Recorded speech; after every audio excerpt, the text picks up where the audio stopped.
This feature was the biggest unlock for me to learn how to use my iPhone when my vision loss happened. In this video, I want to show you how to use it. This feature is called the accessibility shortcut, and it allows you to simply turn on any accessibility feature with just a click of a button. Here's how you can simply activate this feature. All you got to do is tell Siri to open your accessibility settings.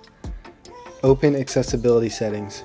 And from there, you're going to scroll all the way to the bottom till you see accessibility shortcut. Once you select accessibility shortcut, you're going to see at the top some instructions about how all you have to do is triple tap your power button to activate any accessibility feature.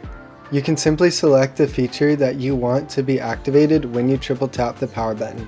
For me, I have that as VoiceOver. This allows you to start learning VoiceOver or any other accessibility feature by just turning it on, sometimes learning it a bit through trial and error and other tutorials online. You can select multiple accessibility features, like I could select the magnifier as well.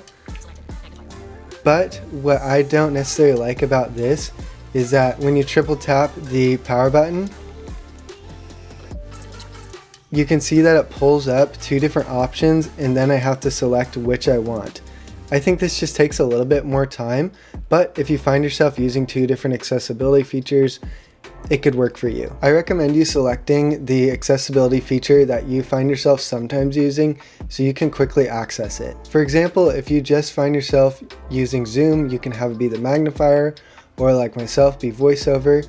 Or if you even just use VoiceOver, you can have it selected to be VoiceOver for those times when VoiceOver can get a little finicky and you need to be quickly turned on and off. At the end of the day, use what setup works best for you, and I hope this tip allows you to quickly learn more accessibility features or just have a faster workflow. Comment down below what vision accessibility features do you have questions about, and you can click to my left to learn more about why I think the iPhone is the most accessible phone out there.